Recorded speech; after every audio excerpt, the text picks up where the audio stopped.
ইসলাম ছাড়া কোনো মানুষ অন্য ধর্ম মানার কোন ইখতিয়ার নাই। আল্লাহ সহজ সহজ দলিল দেন। আল্লাহ বলছেন তোমরা কেমনে ইসলামের বিরুদ্ধে যাও, আও কেমনে যাও ইসলামের বিরুদ্ধে। আফাগায়রা দীনিল্লাহি ইয়াবগুন ওয়া লাহু আসলামা মা ফিস সামাওয়াতি ওয়াল আরদ তাওআন ওয়া কারহান ওয়া ইলাইহি ইউরজাউন। ইসলাম ছাড়া কোন দল তোমরা গ্রহণ করে নিতে চাও? ইচ্ছায় অনিচ্ছায় তোমাদের শরীর আকাশ জমিন সব আমার কাছে আত্মসমর্পণ করেছে, আর আমার কাছেই তোমাদেরকে ফিরে আসতে হবে। নাটায়ের ঘুড়ি যতই কোত্তা দেখ, মালিকের হাতে তাকে আসতেই হবে। আমাদের মালিককে। আর ইসলাম কার? জোরে বলেন। আল্লাহর। আমাদের দেশে যে যে দল করুক, ইসলামের প্রতি ভালোবাসা আছে না নাই? মসজিদে গেলে সব দলের লোক আমরা পাই, কি সুন্দর একটা পরিবেশ। আলহামদুলিল্লাহ করেন না? দেখা যায় এই পাশে বিএনপি, এই পাশে আওয়ামী লীগ, এই পাশে জামাত, এই পাশে তবলিগ, এই পাশে পীর সাহেবের মুরিদরা। জায়গা খালি থাকলে সবাই আগিয়ে কয়নি তুই আওয়ামী লীগ সামনে দেখতে কথা কর না, এই তুই বিএনপি সামনে তোর সর বলতে পারে কেউ? পারে না। কারণ হলো মসজিদে আইন চলে কার? এই জন্য আল্লাহর আইন যেখানে ভালোবাসা, কোরআনের আইন যেখানে শান্তি আছে, সেখানে আকাশ কার? হুকুম মানে কার? বৃষ্টি সবাইকে দেয় কি দেয় না? মুসলমানরা একটু বেশি দেয় না, তবে নিমসারে একটু বেশি হয় বৃষ্টি। বেশি না হলে এত তরকারি হয় কেমনে? নিশ্চয়ই নিমসারের প্রতি আল্লাহর স্পেশাল একটা মায়া আছে, আদরও আছে। আর কুমিল্লার প্রতি আসলে আল্লাহর বিরাট রহমত, কারণ এই কুমিল্লাতে রহমত খুব বেশি।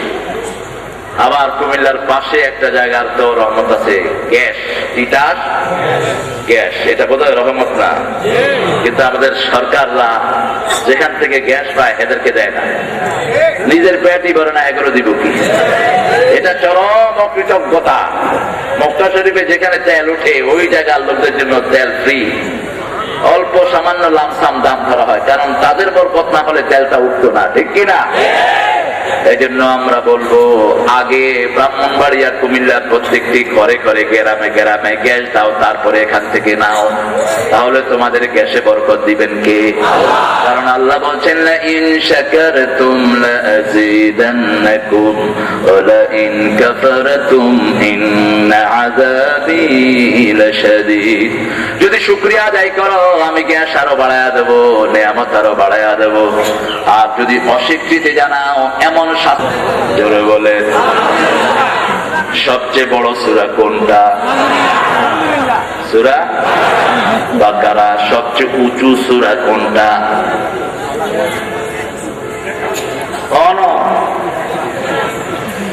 সবচেয়ে উঁচু সূরা। উঁচু মানে হলো কুচ। বিশ্বনবী সাল্লাল্লাহু আলাইহি ওয়াসাল্লাম বলছেন প্রত্যেক জিনিসের কুচ আছে। ওই যে ওটের পিঠে একটা ইয়ে আছে না, একটা উঁচা জায়গা আছে না, এটারে কি এখন আমরা জানি? শুনি শুনি শুনি শুনি। প্রত্যেক আঞ্চলিক ভাষা একটা মজা আছে আলাদা। শুনি যেমন কুমিল্লার লোকেরা কয় জায়গায়, এই জায়গায় আর দুনিয়ার কোথাও কেউ কয় না, জায়গায় কেউ বুঝতেও না। আমার একটা কুমিল্লা ড্রাইভার ছিল, আমার কথা স্যার আমি জায়গায়। হ্যাঁ তুই কি গাই? জায়গায়। শেষে আমি বললাম যে এটা কি বলছো তুমি? এটা আদরের শব্দ, এটা আমরা খুব ক্লোজ হলে কই জায়গায়। এক এক জায়গায় এক একটা ভালোবাসার শব্দ আছে। আলহামদুলিল্লাহ। সোট কি করলেন আপনারা? সুড়ি সুড়ি। এই কোরআনের সুড়ি কোন সূরা? কইতে থান অজ্ঞাত হইবে না হয়ে যাইব কোন। এক স্যার ছাত্রকে জিজ্ঞেস করেছে বিউটিফুল বানান করো, ছেলে এর থেকে জেড পর্যন্ত সব পড়ে দিছে। স্যারে বললো কি ব্যাপার? What's the matter with you? You collecting. আমি করে দিলাম, আপনি তালাশ করে এটা বানান করে দেন। আপনারা খুব ভালো মানুষ, সিরিয়ালি করতেছে। আপনারা জানেন, আমি শুধু একটু মনে করিয়ে দিব, ফাযাক্কির ইন্নামা আনতা মুযাক্কির লাস্তা আলাইহিম বিমুসাইতির। আবার আল্লাহ বলছেন ফাযাক্কির ইন্নায যিকরা তানফাউল মুমিনিন। স্মরণ করিয়ে দাও, স্মরণ করিয়ে দিলে মুমিনদের লাভ যে করায় তারও লাভ। বাপ মারা গেছে, বাপের এক বন্ধু পেলেন, জানো নাকি?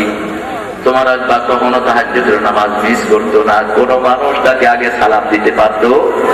ছেলে যখন শুনলো, ছেলেও কাঁদে, বন্ধু। এই হলো উপকার। স্মরণ করিয়ে দিলে লাভ আছে না নাই? আল্লাহ বলছেন বেশি স্মরণ করবা আমারে, কারণ উঠতে বসতে চলতে ফিরতে আমার নেয়ামত ছাড়া তোমার বাঁচার কোনো উপায়। শুধু 200 রকমের আছে কাঁচা মরিচ। কি আছে? কাঁচা মরিচ 200 রকম। তাও বিজ্ঞান এখনো শেষ করতে পারে নাই আরো কোন রকম আছে কিনা। কারণ কাঁচা মরিচের মধ্যে দেখছেন লম্বা আছে, ছোট আছে, গোল আছে, ঠিক কিনা? আবার সাইজ যেরকম ঝালও এরকম। ঝাল কিন্তু এক রকমের না, মাথায় একরকম, মধ্যে আরেক রকম। কিছু কাঁচা মরিচ খাইলে লাভ দেয়, কি খাই না। আর কিছু কাঁচা মরিচ আছে 15-20টা খাইলেও শরীর গরম হয়। এই সব দান করেছেন কে? আল্লাহ রাব্বুল আলামিন দিয়েছেন। এই জন্য বিশ্বনবী সাল্লাল্লাহু আলাইহি ওয়াসাল্লাম বলছেন, যে কোনো বাড়িতে যখন উঠবা, যে কোনো নতুন ঘরে যখন ঢুকবা, কোন জিনিস পড়তে হবে বলেন? আমরা পড়ি কি? ইয়া নবী সালাম আলাইকা। এটা আবার কি ডাকি দিও? কতই বইন্না গোষ্ঠী না খালাইন্না গোষ্ঠী, এখন একটু কমছে অবশ্য। তো নারায়ণগঞ্জে এক মুরব্বী রুকুতে গিয়েছিলেন। বললো, বাবা আপনি রুকুতে কেন? কয় তোমরা কোন গ্রুপ আমি তো জানি না। তোমরা যদি বইন্না গ্রুপ হতো তো আমি বইলে আমার জ্ঞানী সাবিদের উঠাইবে, আর যদি তোমরা খালাইন্না গ্রুপ হও আমি বসলে তো আমার জোর করে উঠাইবে। এই যে নামে রুকুতে আছে, কি ঝামেলা ছিল। এগুলো বড় জোয়াদের কিচ্ছু না। আপনি যদি সারা জীবনও মিলাদ না পড়েন কিচ্ছু হবে না আপনার। কিন্তু দুরুদ না পড়লে গুনাহ আছে না নাই? গুনাহ আছে না নাই? এই জন্য নামাজের শুরুতেও দুরুদ, শেষেও দুরুদ। নামাজের শুরুতে ইব্রাহিম আলাইহিস সালামের দোয়া, আর শেষে পড়ে দুরুদে ইব্রাহিম। কোন আমল কবুল হয় না দুরুদ পড়ানো ছাড়া, ঠিক না বে ঠিক? কিন্তু মিলাদ যা কিলাকিলি আমাদের দেশে হইল, আহা, এখন আল্লাহ একটু বাঁচাইছে আমাদেরকে। খাও জিনিস নিয়ে কিলাকিলি, যেগুলো কিলাকিলি করে দেখা যায় এগুলো নজর পড়ে না, ঠিক কিনা? আবার নারায়ণগঞ্জে একবার এরকম কিলাকিলি লাগলো, মিলাদ আর নন মিলাদি। তো জিজ্ঞেস করতেছে তুই মুসলমান? তো ও চিন্তা করলো মুসলমান কইলে তো কিল খাওয়া লাগে। জিজ্ঞেস আমি খাই না বই না, বইতে পারব না। ও কয় যে আমি মুসলমান। নফল যত পড়বে, আপনি নফল পড়তে পড়তে বান্দার হাত এমন হয়, বুখারীর বর্ণনা এসেছে, নফল পড়তে পড়তে বান্দার হাত এমন হয়, বান্দা যখন হাত দিয়ে ধরে বান্দার হাত থাকে না, আল্লাহর হাত দিয়ে সে ধরে। যখন তাকায় আল্লাহর কুদরতি চোখ দিয়ে তাকায়। আল্লাহু আকবার। এজন্য সাইয়েদনা আলীকে পাঠালেন বিশ্বনবী কামুজ দুর্গ বিজয় করার জন্য। তিনার ঢাল ভেঙে গেল, দুর্গের গেট ধরে তিনি টান দিলেন। প্রায় 400-500 মণ ওজনের গেট তিনার হাতে চলে আসলো।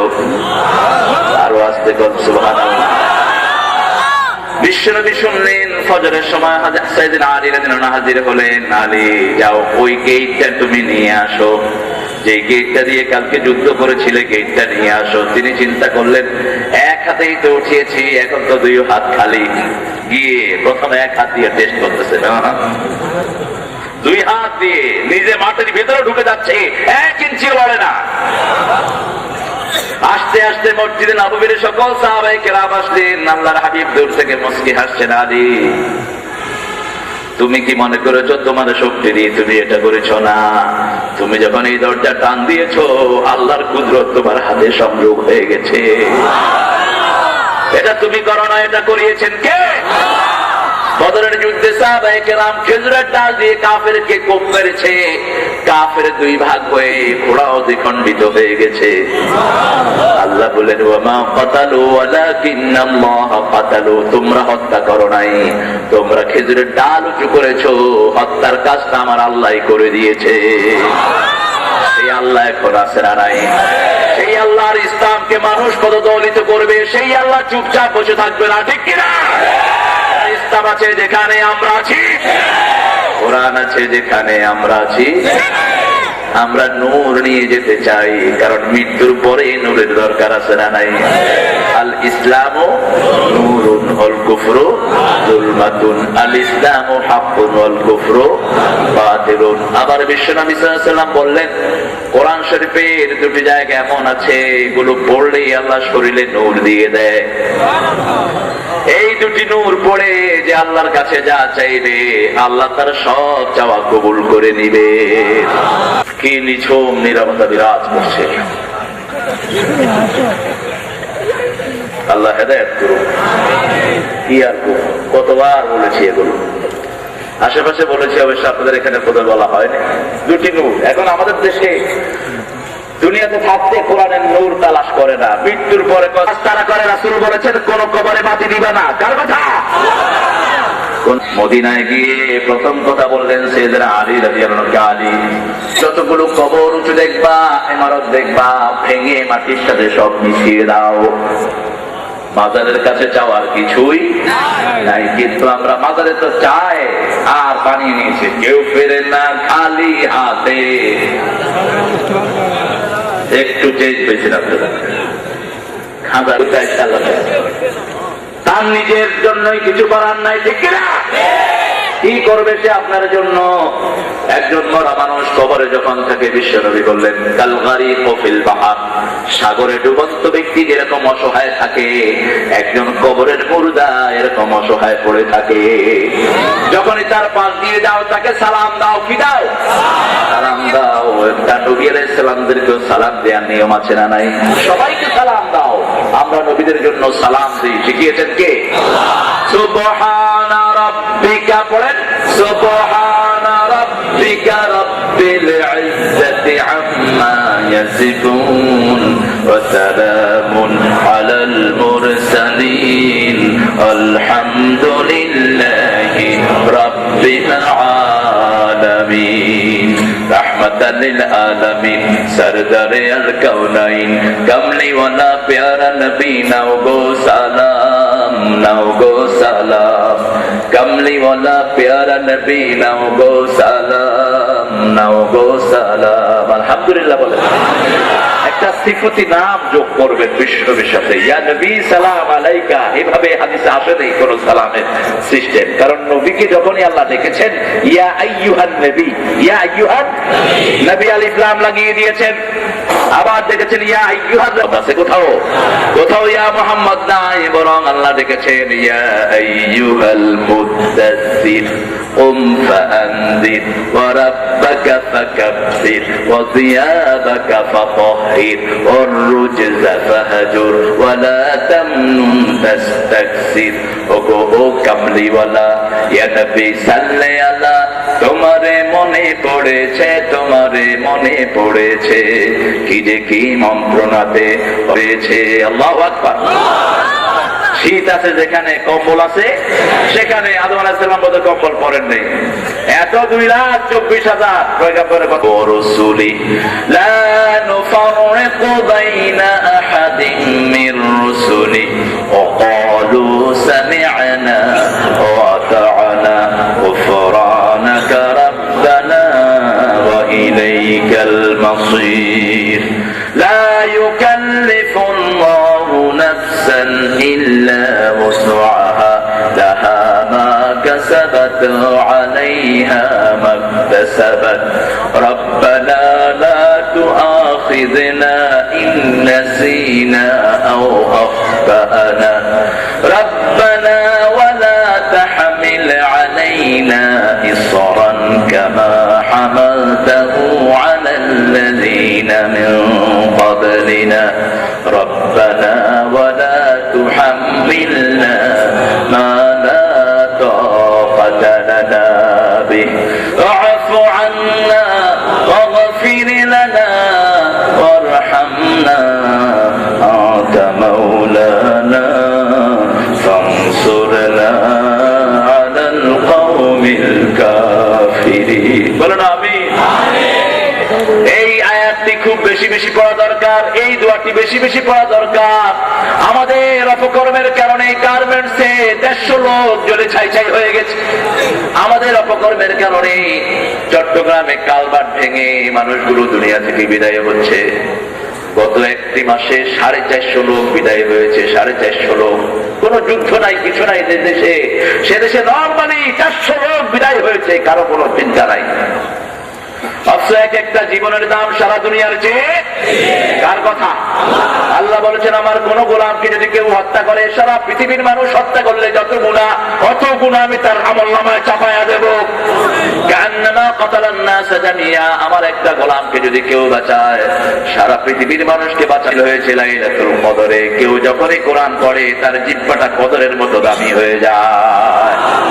পৃথিবীর কোন কিতাব এত বরকতের নয় যত বরকত এই কোরআনের ভিতরে নাজিল করেছেন কে? আমরা বললাম আল্লাহ, পড়লে বরকত বুঝলাম, শুনলেও কি বরকত আছে? আল্লাহ বলছেন পৃথিবীর যত রহমত সব আমি কোরআন শ্রবণকারীদের জন্য দান করে দিয়েছি। ইযা কুরিয়াল কুরআনু ফাসতামিউ লাহু ওয়া আনসিতু লাআল্লাকুম তুরহামুন। যখন কোথাও কোরআন পড়া হয় আগে দিবে কার? আল্লাহ তোমাদেরকে দান করে দিবে। কার কথা? এবার বললাম কত রহমত আপনি নিয়ে এসেছেন। আল্লাহ বলছেন আমি রহমানের যত রহমত সবচেয়ে বড় রহমতের নাম হলো কোরআন। আর রহমান আল্লামাল কোরআন খালাকাল ইনসান আল্লামাহুল বায়ান। সবচেয়ে আলাইহিস সালাম কোরআন তিনার উপর নাযিল হয়েছে, এজন্য তিনার নাম মাআরিল আলামিন। বলেন ওয়া মা আরসালনাকা ইল্লা রাহমাতাল লিল আলামিন। তিন নাম্বার রহমত হলো আপনার ঘরে যেই দুইজন মা বাপ আপনাকে বড় কষ্ট করে আদর করে, বড় কষ্ট করে আপনাকে বড় করেছেন, সেই আব্বা আম্মা হলো আপনার তিন নম্বরের রহমত। এই পিতামাতার জন্য যারা রহমতের দোয়া করে না, তাদের জন্য আল্লাহর পক্ষ থেকে রহমত বরাদ্দ হয় না। আল্লাহ বলছেন আফিজ লাহুমা জানাহাতুল্লাহ মিনার রাহমা, মাথা নামিয়ে কথা বলো, কণ্ঠ নামিয়ে কথা বলো, ছিড়কি দিয়ে কথা বলো না, নরম নরম কথা বলো। কার কথা? এরপরে চারটা কাজ করার পরে এবার দোয়া করো, রব্বির হামহুমা কামা রাব্বায়ানি সগীরা, রব্বির হামহুমা কামা রাব্বায়ানি সগীরা। আমরা বললাম আল্লাহ কোরআন সাধারণ মানুষের জন্য কি? আল্লাহ বলছেন সাধারণ মত পেতে পারত না। মুমিনদের কারণে রহমত নাযিল হয়, নামাজীদের কারণে রহমত আসে, রোজাদারদের কারণে রহমত আসে, কোরআন পঠকদের কারণে রহমত আসে। এদের উপরে আক্রমণ হয়ে রহমত বিদায় নেয়। এজন্য বুঝতে হবে কিভাবে রহমত আসে। সবচেয়ে বেশি রহমত আসে রমজানে, ঠিক কিনা? রমজানে মানুষ কোরআনের কাছে থাকে সবচেয়ে বেশি। রমজানে খাওয়া বেশি না কম? আপনারা বোধ কম খান। বেগুনি আছে না নাই? খাইজানি এক ইমাম সাহেবের দেখি বেগুনিও খায়, খাইজা বললাম খাইজান এটা খান কে? খাইতেও মজা, খাইতেও মজা, খাইতেও মজা, খাইতেও মজা। এটা হলো রমজানের মজা। কিসের মজা? রমজান নাই, বেগুনিও নাই। এত মজা কেন আল্লাহ দিয়েছেন? কারণ শুরু থেকে মানুষ পড়া শুরু করে আলহামদুলিল্লাহি রাব্বিল আলামিন, আলিফ লাম মিম যালিকাল কিতাবু লা রাইবা ফীহি হুদাল লিল মুত্তাকিন। এজন্য কোরআন পড়বো প্রতিদিন সকালে। রাজি আছেন? রাজি আছেন? এরকম একজন হাত তুলেন তো। জানে না করবো সূরা ফাতিহা জানে না, এরকম করো লোক। সবচেয়ে দামি সূরা সূরাতুল ফাতিহা, এরপরে হলো কুল হুয়াল্লাহু আহাদ। সূরা ফাতিহা পড়লে অর্ধেক কোরআনের সওয়াব। আবার সূরা ইখলাস পড়লে এক বর্ণায় হুজুর বলেছেন অর্ধেক কোরআনের সওয়াব। আবার একজন সাহাবী ঘরের ভিতরে সূরা ইখলাস পড়ছেন, আল্লাহর হাবিব তিনবার বললেন ওয়াজাবাত ওয়াজাবাত ওয়াজাবাত। সাহাবায়ে কেরাম বললেন কি ওয়াজাবাত? মা ওয়াজাবাত? বিশ্বনবী সাল্লাল্লাহু আলাইহি ওয়াসাল্লাম বললেন আল জান্নাতু ওয়াজাবাত, এই লোকটার জন্য আল্লাহর জান্নাত ওয়াজিব হয়ে গেছে। কি বরকতের সূরা! কুল হুয়াল্লাহু আহাদ, আল্লাহুস সামাদ, লাম ইয়ালিদ ওয়া লাম ইউলাদ ওয়া লাম ইয়াকুল লাহু কুফুয়ান। হারমোনি নিয়ে বসে, আপনাদের এখানে অবশ্য হারমোনিয়াম নাচের স্কুলে দিয়ে আসে। আমার ছেলে যেই নাচ নাচে সাররা দেখে খুব খুশি। আমার মেয়েও সাংঘাতিক নাচতে পারে। আল্লাহ লানতের উপর। সারে গামা পাদানিশা করে বাসায় ছিলাম, পাশে একজনের কণ্ঠ সাজতেছে, যখনই করে কুত্তাও খেগে করতে। আমি চিন্তা করলাম এই কুত্তে এরকম করে। আমি বেরিয়ে দেখি ওই ঘরে কুকুর মনে করতেছে কিরে ভিতরে খাই এরকম করে, কে বাহারে নাই। কণ্ঠ সুন্দরের জন্য আজকের সারা পৃথিবী বলছে কোরআনের চেয়ে শ্রেষ্ঠ কোন ঔষধ। গত রমজানে আমি ছিলাম এনটিভির একটা ইসলামী সঙ্গীতের প্রতিযোগিতায়। সেখানে বাংলাদেশের সো-কল্ড যিনারা কণ্ঠ সাধেন, বড় বড় শিল্পী, মহিলা শিল্পী, পুরুষ শিল্পীরা আসলেন। তিনারা বললেন, হুজুর আপনি কি কণ্ঠ সাধেন? আমরা তো সকালে উঠি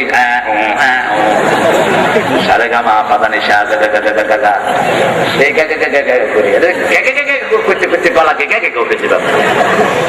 আমরা সকালে উঠে পড়ি আলহামদুলিল্লাহি রাব্বিল আলামিন আর রহমানির রহিম। যখনই কেউ কোরআন পড়ে গলাতে 7টা ঘরনা থাকে, 7টা জায়গা থেকে সুর বের হয়। কয়টা? 7টা জায়গা থেকে সুর বের হয়। এই 7টা জায়গা ক্লিয়ারের জন্য ওই স্বরলিপিগুলো তারা বানাইছে।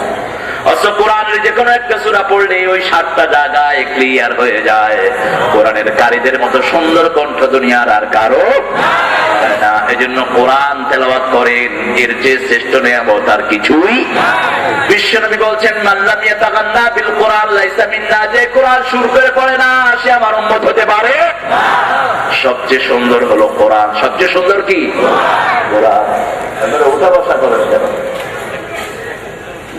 ঝামেলা আসে দেরি দিয়া করে ডিস্টার্ব পড়ে না। আমানার রাসূল, বলেন আমানার রাসূল বিমা উনজিলা ইলাইহি মির রাব্বিহি ওয়াল মুমিনুন। কার কথা? রাসূলরা ঈমান এনেছেন। কেন রাসূলদের ঈমানের কথা আগে বলবেন? আমাদের ঈমানও রাসূলদের মতো হতে হবে, ঠিক না ঠিক? রাসূলরা যেভাবে ঈমান এনেছেন আমরাও সেভাবে ঈমান আনতে। কার কথা? কার কথা? ঈমানের আদর্শ হলেন মুহাম্মদ সাল্লাল্লাহু। ঈমানের আদর্শ হলেন সাহাবায়ে কেরাম রিদওয়ানুল্লাহি আলাইহিম আজমাইন। বলছেন মুমিনদেরকে সবচেয়ে বেশি ভালোবাসেন কে? মুমিনদের নামে কোরআন শরীফে কয়টা সূরা? কয়টা? 2টা। একটা হলো আল মুমিনুন আর একটা হলো আল মুমিন। এক বচনেও আছে, বহু বচনেও। আর কাফিরদের জন্য সূরা কয়টা? ওগা ইয়া আইয়ুহাল কাফিরুন। ও কাফিরের গোষ্ঠী, বের একসাথে মাত্র 2 লাইন। কয় লাইন? আর মুমিনদের সূরা হলো 100 লাইনের উপরে। মুমিনদেরকে ভালোবাসেন কে?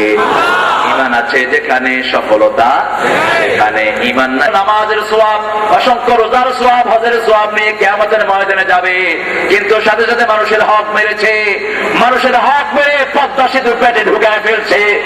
মানুষের হক মেরে হলমার্কের মতো 1000 কোটি টাকা ঢুকিয়ে ফেলছে, ঠিক না ঠিক? এই লোকদেরকে আসামির কাঠ করে আল্লাহ দাঁড় করাবেন। আর যাদের টাকা খেয়েছে সবাইকে আনবেন।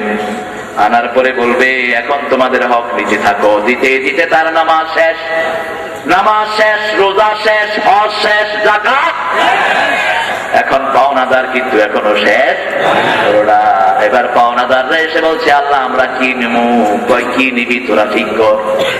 আল্লাহ কিছু নেওয়ার নাই, আমাদের গুনাহটা তার ঘাড়ে চাপায়া দেন, আমাদের গুনাহগুলো তার ঘাড়ে দিয়ে দেন। সমস্ত মানুষের গুনাহগুলো নিয়ে নিশ্চয় তাদেরকে জাহান্নামে ঢুকতে হবে। আল্লাহ এই অবস্থা থেকে আমাদেরকে হেফাজত করে দেন। আপনি যেন পান, আপনার কাছে যেন কেউ না পায়। আপনি মানুষকে দিতে না পারেন কিন্তু ভালো ব্যবহার দেন। মানুষের কোনো পয়সা যেন আপনার কাছে ঋণ, এই 10 টাকা দেন তো কালকে সকালে দিচ্ছি, 10 টাকাও নাই, এই বেটাও নাই। 1 মাস পরে দেখা হলো, কিরে সকালে 10 টাকা দিবি? পাবিয়া 10 টাকা দেয় তো প্যাট প্যাট করো, আছে না নাই? এই 10 টাকা কিয়ামতের ময়দানে হয়তো এই 10 টাকার জন্য 10 বছরের নামাজ ওই লোকটাকে দিয়ে দিতে হবে। সে যা দাবি করে তাই তাকে দিতে হবে। এই জন্য আল্লাহ বলছেন, ইয়া আইয়ুহাল্লাযীনা আমানু আউফু বিল উকুদ। মানুষের সাথে যা ওয়াদা করো সেটা পূরণ করো। মুমিন হবে তারা যারা ঈমান আনবে কার উপর? আমানার রাসূলু বিমা উনজিলা ইলাইহি মির রাব্বিহি ওয়াল মুমিনুন কুল্লুন আমানা বিল্লাহ। ঈমান আনতে হবে আল্লাহর উপর, আল্লাহর ক্ষমতার উপর। ও মালাইকাতিহি, আল্লাহ ফেরেশতাদেরকে দিয়ে আমাদেরকে চালনা করেন, এই ঈমানটা আমাদের আনতে হবে। ঠিক তবে ঠিক। ও কুতুবিহি, কিতাবের উপর ঈমান আনতে হবে।